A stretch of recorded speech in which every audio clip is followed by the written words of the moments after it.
It's still got a big dried-up fire hazard sitting in your living room. Today's the day to ditch it. Good morning, it's Prospector Show on Rock 107. Today is National Take Down Your Christmas Tree Day. It's the day you're traditionally supposed to toss it out to the curb. Or mulch it or eat it, Kate. Really, it's up to you. Have you ever eaten the tree? No. Before you rush to celebrate, we ask you to consider today's list of top 5 reasons to keep your Christmas tree up all year long. Number 5, the fresh pine scent masks the smell of the meth you're brewing in the basement. Top 5 reasons to keep your Christmas tree up all year long. Number 4, if you're so gung-ho about getting rid of wasted space in your home, why not make it your husband? Hey! Number 3, all those dead needles give the Roombas something to do. Top 5 reasons to keep your Christmas tree up all year long. Number 2, it blocks the front window so your buddies can't see you binge-watching Heated Rivalry. And the number 1 reason to keep your Christmas tree up all year long, it gives you something to watch slowly die beside your soul. There you have it.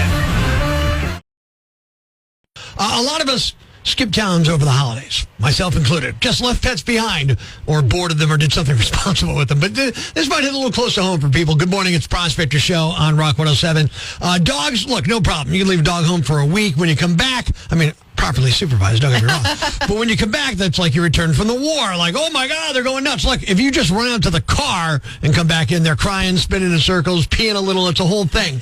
But cats, Kate, they're impossible to read. You walk in the door after some time off, and they're like, oh, so you survived. So here's the question that's trending right now. How long would it take your cat to actually forget you? Now, Kate, you've got a cat, right? I do. And the cat's name again? Leia, like the princess. All right, so if you left for a month, you think Leia's going to remember who you are? Yeah. You think? I think so. Or would you come home and Leia just stares at you like, I don't know who you are, but you're blocking the food bowl. Move it, bit. I think that she would remember me. What about longer? Like a year? You're gone for a year. Layla going to know who you are? She's going to be like, I've moved on. Leia, you're going to know who you are. She'll be like, I've moved on now, woman. I think Leia it might take her a couple of days to be like, oh, it's you. I've never met a cat that it doesn't take a couple of days for them to be like that regardless. But at what point does a cat go, I don't remember you, but I do remember that I own this house. Get out of here. The whole thing started because someone posted a video on Instagram claiming the answer is never. Your cat would never forget you. Now, apparently cats do have really strong long-term memories, just like dogs do, which is funny because dogs are so like, yay, and cats are like, When asked about it, Yvette agreed, saying, quote, cats don't easily forget their owners, especially if the connection was strong and stable. Which is nice to hear because, even though your cat acts like they don't care, your cat remembers you. In fact, your cat's still mad at you about something you did in 2019.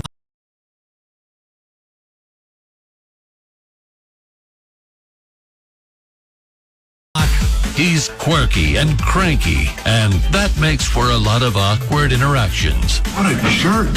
Help Prospector learn from his mistakes. It's time for Am I a Jerk on Rock 107. Situation. Over the Christmas holiday, I got some gifts, Kate. Most of them made me happy, but one made me a little unhappy. A little perturbed, in fact, because my cousin gave me 5 PA lottery tickets. And he said, if you win, you got to split it with me. I say nothing but just roll my eyes. I end up getting $50 out the one ticket. He's like, when do I get my $25? I'm like, when hell freezes over. I ain't giving you nothing, Jack. Ain't working that way. He's like, I said if you win, we got to split it. I'm like, yeah, what's that, a binding condition? You're not getting your $25. Big brouhaha over it. Lots of arguing.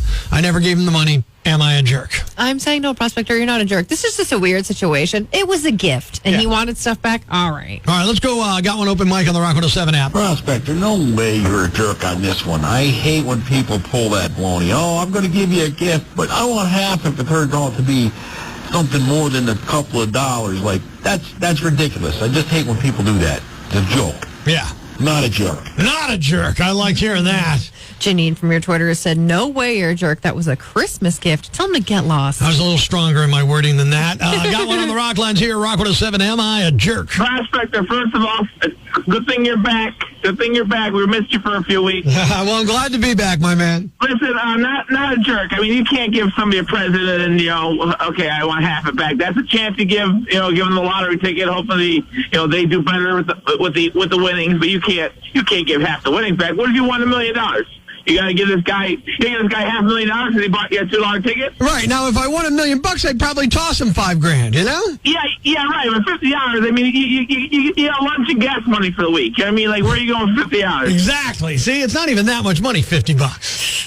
Alan from your Instagram said, this is a long one. Usually when giving a lottery ticket as a gift, the giver would specify an amount that if reached would be split. I know. Example, anything over $100 we split.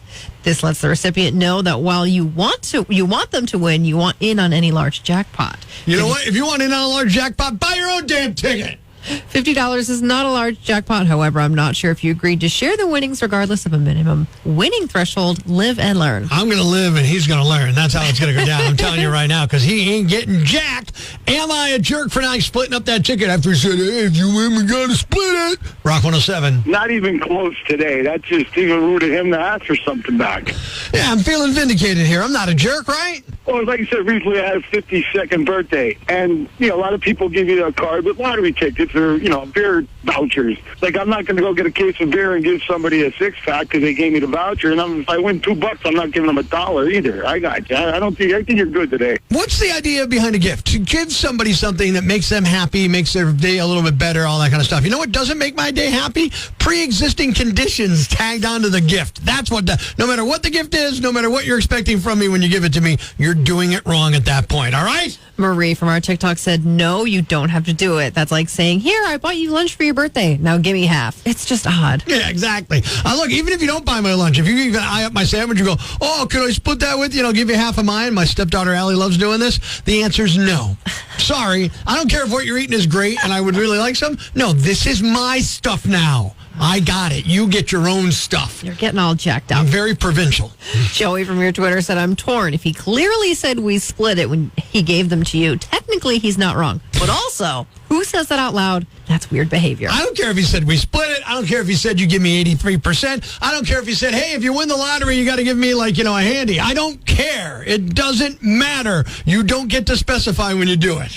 You're so jacked up. I'm just so mad about this. Let's go to the rock lines and find out if I'm wrong. Rock 107, am I a jerk? Prospector Joe from Plymouth. No, boss, you're not a jerk. It's a present. If somebody gives you a present, they can't give you a present with condition. Got one on open mic on the Rock 107 mobile app. That cousin of yours is a real idiot. To give a gift and expect to receive half? Who the hell is... My God, you're 100% correct not to share that prize. Bad enough I got to give Uncle Sam a percentage if I win a big jackpot. Now Paul wants his cut? I don't think so. We're trying to find out if I'm a jerk. Over the Christmas holiday, I get gifts. One of them is lottery gifts from my cousin who's like, if you win, you got to split it with me. Well, I did win. I didn't split it with them. Am I a jerk? The impression is killing me. Yeah. Linda from your Facebook said, if someone hands you a gift with terms and conditions, that's not Christmas. That's a mortgage. He should have kept the ticket if he wanted half. Well, you kept the ticket, get the whole thing. You want in on the lottery? Buy your own ticket. What am I, a charity? You're handing me a gift. I got to get you a kickback on that? Like, here's another thing I don't like. If I win in a golf tournament, oh, give it back. No, I won. Sorry, it's mine. That's a thing? Oh, yeah. And like, it's nice to help out the charity, but I'm selfish. I want it all. Just like the lottery tickets, just like everything else in life. The question today of, am I a jerk for not splitting the ticket, even though my cousin expressly said it when he handed it to me? I didn't agree, so I didn't give him any money. According to you, Northeast PA, overwhelmingly, like 97.5%, I am not a jerk.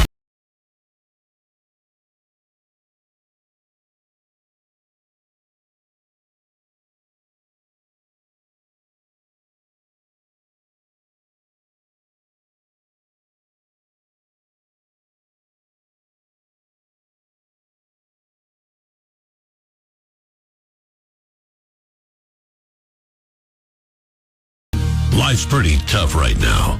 There's plenty of bad news, but it's not all bad. It's time for the brighter side of Prospector on Rock 107. A woman near Houston was driving with her baby on New Year's Day when their minivan went over an embankment and into a bayou, but they're both okay after a homeless man got them into a small boat. Last we heard, cops have not revealed his identity. Thanks. We needed that. The brighter side of Prospector on Rock 107. It's now time to announce the winner of Prospector's Yam Bag of the Day, as decided by you at rock107.com. We uncover the most baffling, ridiculous, pathetic, cockeyed, laughable, preposterous blunders in the world of misdeeds. Nominee number 1. If curiosity killed the cat, it at least seriously inconvenienced this guy. Police in the United Kingdom say a man accused of theft helped investigators by searching his own name online to check whether police were looking for him. According to authorities, that search history was later found on his phone. Investigators say the suspect also accidentally connected his device to a public Wi-Fi near the location of the reported theft. That connection helped place his phone in the area at the time of the incident. Police described the combination of the Wi-Fi data and the search history as an unusual but useful break in the case. The man was arrested and is now facing theft-related charges. Authorities say the investigation relied on digital evidence rather than eyewitness accounts, and the case is now moving forward through the legal process. Nominee number 2. You know how most workplaces ask you to change before you do something questionable? You know, your clothing? Well, this guy skipped that step. Police in Australia say a man robbed a retail store while still wearing his company-issued uniform, complete with visible logo and name tag showing his first name. Surveillance cameras captured the entire incident, and the footage didn't require much detective work. According to police, co-workers saw the video and immediately recognized him and contacted authorities. Officers arrested the suspect the next day. He's now facing robbery-related charges. Police say the investigation moved quickly thanks to the clear video and multiple identifications from people familiar with the uniform. No injuries were reported, and the case is now moving through the legal system. And the winner is the robber who wore his work uniform to the crime, complete with company name and his first name on the tag. You're the Yam Bag of the Day, and we'll move on to Friday's Yam Bag of the Week competition. Keep it here for all the nominees for Prospector's Yam Bag of the Day, weekday mornings on Rock 107.